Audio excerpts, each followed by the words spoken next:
მოკლედ ზოგჯერ მიღებით გამოუჩნდები ხოლმე და თან მოვიხდენ კიდევაც. ოპა.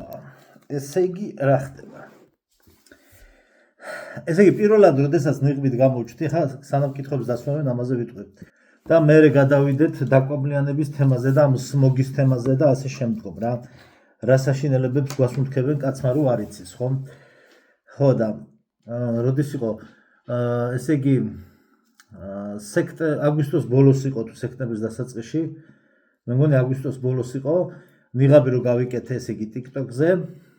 ერთადერთი გამომწერია, რომელიც ხშირად უყურებს ჩემს ვიდეოებს, აწერია TikTok-ზე Warrior, მებრძოლი აწერია. მხოლოდ ის მიხვდა და მან დააკომენტარა, რომ ლაშამ რადგან მიღაბი გაიკეთა, ესე იგი რაღაცას ნიშნავსო რა. ის ყვილად ის ამასაც ყვილად არ გააკეთებდაო. ეხლა რას ნიშნავდა ეს ყველაფერი? გარდა იმ მიზეზებისა, რაც მე მიზეზების ჩამონათვალისა, რაც მე TikTok-ზე ვისაუბრე, გაკეთებული ნიღაბი ნიშნავდა აი ამ ყველაფერს, რაც აპოკალიფსურში არა მარტო ჰაერი, ზოგადად ყველანაირ დაბინძურებას მოიტანს ეს აპოკალიფსურ დაბინძურებაში შევდივართ, ბუნებრივი რესურსების დაბინძურებაში და ეს რაღაცა აზიური, რას უძახიან ამას მოსახლეობს კაშნივით, კაშნი არ არის რაღაცას უძახიან, არ ვიცი, რომ ეს არაბული და რაღაცა ინვესტიციები და რაღაცები განხორციელდებოდა ჩვენთან, ეს ვიცოდით წინასწარ ყველაფერი. სოფლიო საინფორმაციო ველიდან ეს ადამიანებს მიეწოდებათ, ვისაც მიეწოდებათ და ჩვენ ეს ყველაფერი ვიცით. და საბრძოლო სულისკვეთება იყო ასამაღლებელი. მოკლედ, ეხლა ზოგჯერ მიღებით ვიქნები ხოლმე. ერთ-ორ ვიდეოში ვიქნები ჩვეულებრივად, ზოგ გადაღებული მაქვს, ხა არქეოლოგიას და იმას და იმაში გამოუჩნდები. დანარჩენი ზოგჯერ თუ გამოუჩნდები, ესე გამოუჩნდები ხოლმე.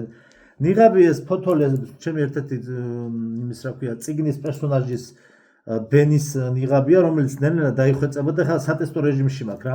აქ ხა მიკრული მქონდა, მე მოვხსენით, სუდამავიწყდა რომ აქ საჰაერო იყო და მე მეორთქლებოდა შუშები, ამიტომ ნიღბის გაკეთება რამდენიმე წელი ვფიქრობდი და მე ფიქს გავანებეთ, იმიტომ რომ აზრი არ მქონდა, მეთქი ჯობია დავიწყო, რომ იტყვენ just do it და მე დრო და დრო დავხვეწო, თქვა, მთლიანად ჩონჩხის ის იყო, Ghost რო არის პერსონაჟი Call of Duty-ის.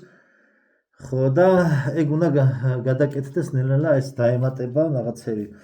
რამდენიმე დიზაინი იქნება. მოკლედ რა. აი თან გამოხატავს იმას, რომ ზუსტად რესპირატორები გვჭირდება უკვე. ესეთ შეკითხვა დაისვა ქისაჯიზე. ლაივებში შემჭამეს, ხო ხედავ ვერ სუნთქავ, მოიხსენი, ხომ ხედავ ვერ სუნთქავ, ხნეში ხარ და რაღაცაები და ეხლა თვითონაც რომ მოვუწევთ ესე სიარული, მე მიხვდებიან ლაივში რატომ ეკეთა ესე. ეს ყველაფერი საწინასწარმეტყველო ნიშნებს შეიცავს, მაგრამ ეხლა მარიაჟობას ხო არ დავიწყებ მაგით, ხო და ესე იგი დონაციები საიდუმლო ნაძვის ფესვებმა, ეხლა კაკრას ფიქრობდი ჩამეწერა ვიდეოები და უცებ რაღაც იდეები მომივიდა, გარკვეული ინფორმაციაც მინდა წაგიკითხოთ და ამ ხიმ ტრეილერების დასაკრავ სიაში ვისაუბროთ რა დაბინძურებას შეიძლება ჰქონდეს ადგილი. სინამდვილეში არც ვიცით, მაგრამ საიდუმლო ნაძვის ფესვებმა დასვა ესეთ შეკითხვა, გამარჯობა, დონაცია გააკეთა, გამარჯობა, მე რამდენი დღე არის უკვე თბილისში საშინელი ჰაერია და ყველა ცუდად არის.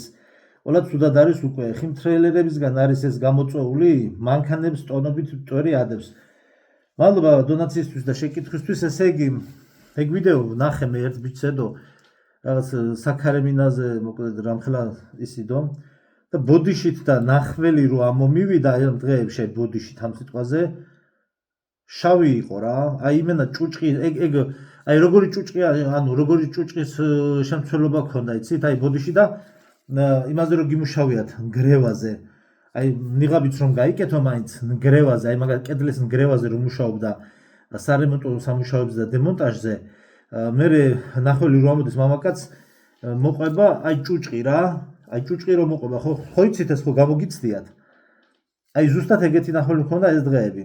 მეორე მთელ სანაცნობოში ზოგი მწერდა ნერვს ვერ კლაპავო, ჩემ ძმას აგერ 3 დღე და ღამეც ძილში გული აწუხებდა. მე დღეს მქონდა წნევა უმაღლეს დონეზე და ვიწექი, მთელი დღე ვიწექი, ძალიან ცუდად ვიყავი. ესე იგი ეს მაღალი წნევები რომ მაწუხე, ჯანმრთელი ვარ ყველანაირად, უბრალოდ ცოტა წნევას მიწევს ხოლმე ამ იმაზე. ძალიან თუ გადავიღლები 8-9 საათი ხა მე ისეთი ტიპის ფიზიკურ სამუშაოებს ვატარებ ხოლმე. ხალხი 10-15 კარდიოს რო აკეთებს, მე 8-9 საათი ვაკეთებ და მე ხა ორგანიზმს და ნერვულ სისტემასაც ხო რაღაც გაძლება აქვს არა რაღაც ხო უნდა დასვენებად მე შეიძლება ცოტა თავის ტკივილში გადამივიდეს ხოლმე და მე ეგ მეგონა, მაგრამ აშკარად ეს ჰაერის დაბინძურება დაემატა. ეხლა ღამე გამოვიარე ქუჩაში. ლამპიონები ძლივ ჩანდა. მე-4 ლამპიონი თქვა ტრასაზე რომ მოდიხარ, უკვე ჰაერში დაბინძურება იგრძნობოდა რა. მართლა აი ფილმში რომ ნისლია, ეგეთი ის არის. ის იყო ფოტოები, ყველაფერი ნახე, ვიდეოებიც ნახე. ხა საბაზისო ვიდეოები ხა იქ ტელეგრამზეც ჩავაგდე. აი დახურულ ჯგუფში ჩემთან, სადაც აი საბაზისო ინფორმაცია რო თქვა რაღაც ორგანიზაციები რას წერენ, როგორ წერენ და ასე შემდეგ. მე ყველაფერი გასაგებია. მაგრამ პირველ რიგში ჩვენ უნდა ვთქვათ, ეხლა ნახეთ რა უნდა ვთქვათ, რომ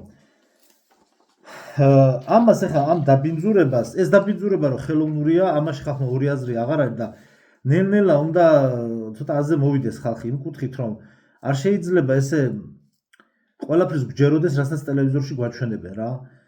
ზოგადად ამ თემასაც რო ატრიალებენ, უნდა იცოდეთ, რომ ესეც რაღაცას ნიშნავს. ეხლა ვისაუბრებთ რას ნიშნავს. ანუ ეს ყველაფერი არის ხელოვნური. ეს უნდა ვიცოდეთ, ეს არის აქსიომა, რასაც ქვია. უბრალოდ ჩვენ არ ვიცით, ეხლა მე ვერ გეტყვით თქვა ამას ღამისაზე ხიმთრეილერებით წამლავენ და ხიმთრეილერებს უდაფრინავენ, მაგრამ ამხელა მასშტაბს როგორ ვიღებთ ჩვენ? თუ რაიმე მფრინავი ობიექტი დაფრინავს და ის უშვებს ასეთ დაბინძურებას ის ქმნის, თუ ჰარპის რამე დანადგარები უყენდათ მთებში, ანუ ჩვენ არ ვიცით წყარო საიდან მოდის, ხვდებით? ჩვენ ეს არ ვიცით. ამიტომ მე ვერ გეტყვით საიდან მოდის, მაგრამ პირდაპირ ვთქვათ, რა მნიშვნელობა აქვს ეხლა ქვედა ტრუბიდან გამოდის სიბინძურე, ზედა ტრუბიდან, ციდან ღრუბლებიდან, დაფარული კოსმოსური რაღაცა ხომალდებიდან თუ საიდან, რა ვიცი, რა მნიშვნელობა აქვს. თავარია რომ ეს აქ არსი არის მთავარი, რომ ეს დაბინძურება არის ხელოვნური. საერთოდ როდესაც მიაწერენ ხოლმე იმას, რა ქვია, მანქანების გამონაბოლქვი საერთოდ რა შუაში არის ხალხო. არის რაღაცა თავი კი მანქანების გამონაბოლქვს აქვს თავისი რაღაცა აი ზოლი რო რჩება და ის დილაობით და ჩანს და ეგ სხვა რამეა, მაგრამ მანქანები ყოველ დღე ერთნაირი რაოდენობის დადიან. ერთადერთი ახალ წელს და აღდგომებზე არის, რომ როდესაც ქალაქში არ არის მანქანები. დანარჩენი მოძრაობა, დანარჩენი მთელი წლის განმავლობაში ერთნაირად არის. მაშინ სულ ესეთი სმოგი უნდა იყოს და სულ ესეთი დაბინძურება. ანუ ეგ არის სისულელე. ეხლა მეორე. ეგ მაგასთან არაფერ შუაში არ არის. ეხლა ის თქმა მინდა. აი გავიხსენოთ ათენში, საბერძნეთში ვინც ხართ და ვინც ყოფილ ხართ, ესე იგი ათენში როდესაც ეს უდაბნოს ქვიშა რომ მოდის ხოლმე, ადრეს ვისაუბრეთ ამაზე. ესე იგი რა, ხო ყვითელი მტვერი ყრია ხოლმე მანქანებზე. ხო და ალბათ ეგ შემოაქვთ აქაც, ეხლა ვფიქრობ, ალბათ ეგ შემოაქვთ აქაც და აქაც უნდათ რომ დანერგონ ეს ნელ-ნელა და ტრადიცია დაქციონა, მაგათაც საბერძნეთში ბერძნები შეაჩვიეს, რომ თითქოს აფრიკული მტვერი, ანუ აფრიკის მტვერი მოდის და ანუ აფრიკის მტვერს აი ესე ვთქვათ, ქარი აკრიფავს, ესე აფრიკის მტვერს აკრიფავს ქარი, წამოიღებს ხმელთაშუა ზღვას, გადმოატარებს ჩრდილოეთით, წამოიღებს და საბერძნეთში ჩამოაბერტყავს მთელ საბერძნეთს ამ აფრიკულ მტვერს თითქოს. ნუ როგორი დონის აბსურდია, თქვენ წარმოგიდგენიათ? აი ჩვენ იმაშიც რაღაცა გეოგრაფიულ ატლასებში და სადღაც სიუჟეტებშიც გვინახავს, რომ აი თევზების წვიმა, კიბორჩხალების წვიმა და რაღაც ეგ რომ თითქოს ეგეთი ამბები არის, გაგვიგია რომ ადრე რომ უცნაურ ამბებში წაგვიკითხავს, რომ აი თითქოს კიბორჩხალები ამოკრიფა ქარიშხალმა თუ გრიგალმა თუ ურაგანმა ამოკრიფა თითქოს კიბორჩხალები ოკეანეში და სადღაც წაიღო და სადღაც ჩამოყარა. აი ეს არის ჩვეულებრივი, აი ბეტმენი უფრო რეალურია ვიდრე ეს ამბავი, აი ჩვეულებრივი ფენტეზია ხალხო, ანუ უდაბნოს ქვიშამ რამ სიმაღლეზე რა ქარმა უნდა აიტანოს, რომ წამოიღოს ხმელთაშუა ზღვა გადაკვეთოს, თქვენ წარმოგიდგენიათ, როგორ არდებილებენ ხალხს და მეც ესე ვიყავი მოტყუებული, ხა მე ვაფშე არ მქონდა შეხება, მაგრამ თავიდან მესმოდა აფრიკული ქვიშა, როცა საბერძნეთში ჩავდიოდი და ეს აფრიკული ქვიშა და რა მეგონა რამეთქი რაღაცა აი დამტვერვის პროცესი რო არის ხომ, აი ფიჭვნარში და ბაკურიანში და იმაში რაღაც ყვითელი მტვერი მოფრინავს, ბუნებრივი ნადუნარის მტვერი, რაღაც ეგეთი ვარიანტი მეგონა ხოლმე და თურმე ხელოვნურად ესე აბინძურებენ ჰაერს რა და კაცმა არის ის ალბათ მძიმე მეტალებს რაღაცა საშინელებებს შეიცავს, იმიტომ რომ დღეს მე ფეხზე აი საპირფარეშოს გამოძვირსავდი ერთხელ და ტკივილი გამოყუჩებელი დავლია და მთელი დღე მეძინა და რა ვიცი ძალიან ცუდად ვიყავი. რაც შეეხება ყელის გაცემებს და იმას რაც კი რამე იყო ყველაფერმა გადამიარა თავპირზე. ყველანაირი საშინელი ყელის ტკივილის ისინი გავიარე. არ ვიცი ხა ორგანიზმს რა როგორ აქვს სიმპტომები ისინი იმუნიტეტი გამომუშავებული, მაგრამ ორჯერ იყო თუ სამჯერ თვენახევარი საშინელი ხვალება და რა ხახო ვირუსები არ არსებობს, არანაირი ვირუსები არ არსებობს. ეს ყველაფერი არის ხელოვნურად მოწყობილი.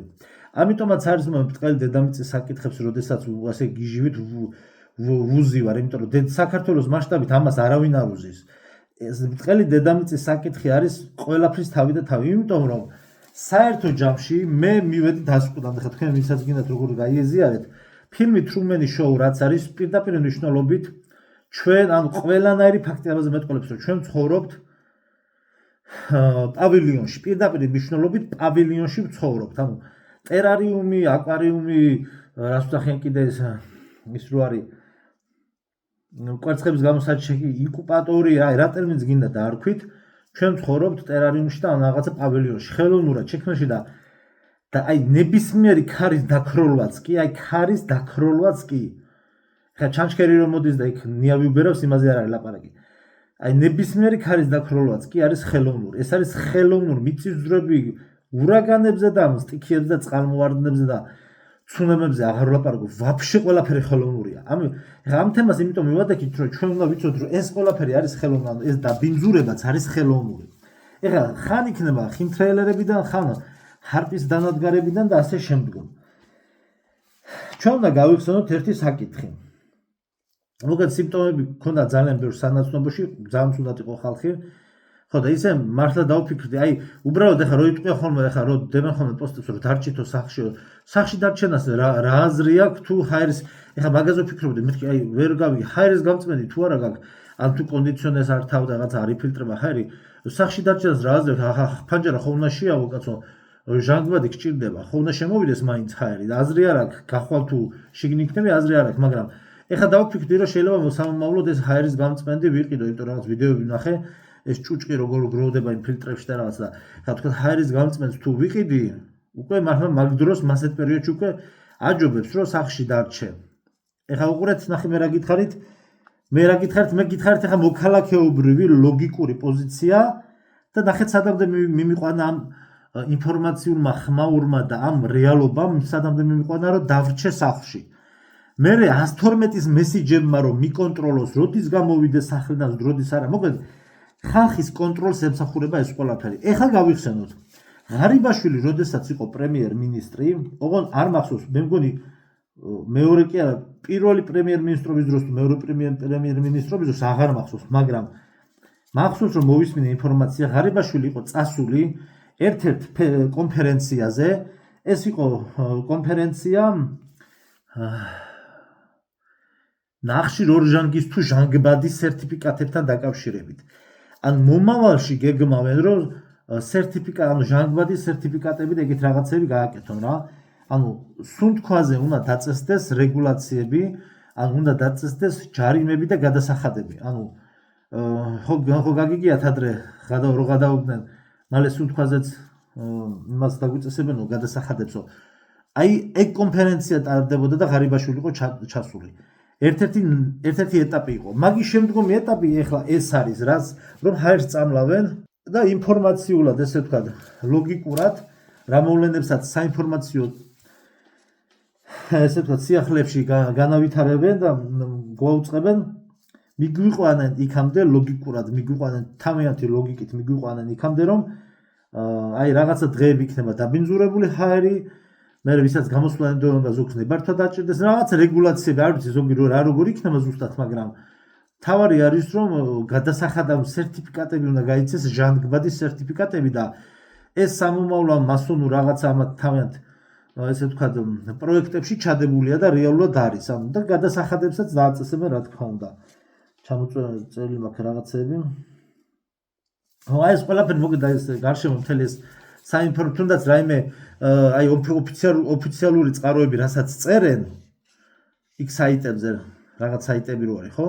მაგიტომ აქვეყნე მე რომ რუქების მიხედვით ეხლა ბლოგერებთან ნახე რუქების მიხედვით თუ სად არის დაბინძურება სად არ არის და ასე შემდგომ ესეც ტოტალური კონტროლის ერთ-ერთი მიმართულება არის უნდა გვახსოვდეს ჩვენ ეს ხო და ეხლა მინდა წაგიკითხოთ ხო რაც მინდოდა ყველაფერი გითხარით ეხლა მინდა წაგიკითხოთ ამ ინფორმაცია ჩანჩქერების შესახებ ანუ ამას მე ბრტყელი დედამიწის ვიდეოშიც მოვაქცევ ამ ერთ გვერდს მაგრამ აქაც წაგიკითხავთ ბარემ უნდა ვიცოდეთ ეხლა რაზე არის საუბარი იცით რომ უნდა ვიცოდეთ რომ იმდანად ხელოვნურია დედამიწაზე ყველაფერი რომ დინარეებისა და ჩანჩქერების დინებებიც ანუ ყველა მდინარე არის ბუნებრივი მდინარეები მოდის მაგრამ რაღაცა რაოდენობა ზოგიერთი დინარეები და ჩანჩქერები არის ხელოვნური იმიტომ რომ მე რასაც ვლაპარაკობ მე ამ ყველაფერს ჩემი თვალით ვნახულობ მე მინახავს მდინარეები რომლებიც ჩემი ანუ საქართველოს მასშტაბით მე მივლია და სადაც იბადება მდინარეები ნამდვილად ჩემს თვალწინ დაბადებულა მდინარეები ამ დინებას მე ფეხით ჩამოვყოლილი ვარ ხეობებში საშინელ გაუვალ ადგილებში მივლია და მინახავს როგორ იბადება ეს მდინარე ნამდვილად როგორ იბადება მაგრამ არის ადგილები სადაც მდინარეები საიდანღაც გამოდის ამაზე ვისაუბროთ ახლა ისე არასდროს დაფიქრებულ ხარ თუ რატომ არის რომ ზოგიერთი მთის ჩანჩქერი არასოდეს შრება არადა ამ დროს ზემოთ მთების ძირში იქ სადაც მდინარე უნდა იბადებოდეს არც წვიმებია და არც თოვლის ნასახი არ ჩანს პირიქით გაუდაბურებულმა ლანდშაფტებმა მოიცვა იქაურობა მაგრამ ჩანჩქერის წყალი თითქოს და სხვა რეალობიდან მოდის მეცნიერები მხრებს იჩეჩავენ და აცხადებენ რომ სავარაუდოდ მიწისქვეშა წყაროებიაო ძველი წყალშემკრები ფენები მარადიული ძველი წყალშემკრები ფენების მარადიული დატანვა ხდება რაც უფრო მეც უყურებ ამ ყველაფერს ხვდები რომ მით უფრო ნაკლებად აქვს საქმე ამ ყველაფერს გეოლოგიასთან და უფრო მეტი ამ ამბავში ინფრასტრუქტურის წილია გარეული იქნებდა ჩვენს წინაშე არა ბუნებრივი მოვლენები დგას არამედ ტექნოლოგიური დანადგარების ექსპლუატაცია იქნებოდა წყალი უბრალოდ ენერგეტიკული პროცესის გვერდითი ეფექტი გახლავთ რომელიც ჩვენგან საუკუნეების განმავლობაშია დაფარული არსებობს ადგილები სადაც წყალი ფერდობზე აღმართშიც კი მიედინება და არღვევს გრავიტაციის ეგრეთ წოდებულ გამოგონილ კანონებს 4 კუთხის დაფაზე რომელიც პერუში მდებარეობს ნულოვანი ქარის პირობებში ჩანჩქერის საპირისპირო დინება დაფიქსირდა კარპატებში არის მდინარეები რომლებიც კლდეებში იკარგება და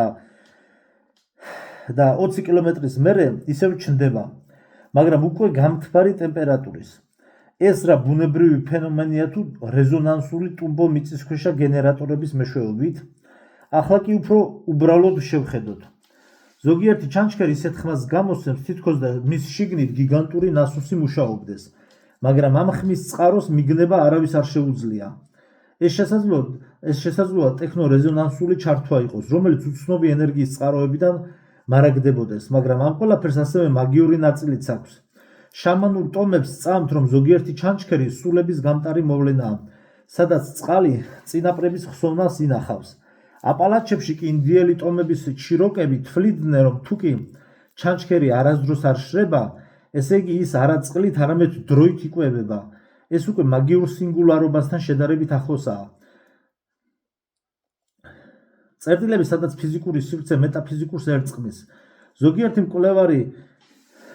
მკვლევარი საუბრობს რომ ასეთ ადგილებში კომპასი ქარს კარგავს და ტექნიკა ითიშება ხოლო ხალხი დეჟავიუებსა და დროის ჩავარდნებს განიცდის შესაძლოა რომ ეს უძველესი მანქანების ქვის ნიჟარები იყოს ხოლო წყლით მისი შენირვა ხდებოდეს წყლის უსასრულო ნაკადი ყურადღებას ფანტავს ხალხი ჩანჩქერს ხედავს და კითხვებსაც აღარ სვავენ არადა ფაქტია რომ ნებისმიერ ჰიდროსისტემას თავისი რეზერვუარი უნდა ჰქონდეს ამიტომაც ისმის კითხვა საიდან მოდის ამდენი წყალი არის ასეთი თეორია რომ კონტინენტთა შორის უღრმესი რეზერვუარის სისტემა არსებობს რომელიც რუქებზე რა თქმა უნდა რომ დატანილი არ არის და ეს უკვე ზებუნებრივი გეოგრაფია გახლავთ რომელიც მხოლოდ რჩეულებს გადაეცემათ მერიდიანის პროექტის თანახმად ენერგოაქტიური გვირაბები კავკასიონის ანდებისა და ალპების ქვეშ გადის სადაც გრავიტაციის დარტყმები ფიქსირდება წარმოიქმნება ქიმიური ელემენტები რომლებიც არც წყალსა და არც ხმელეთის ზედაპირზე არ გვხვდება და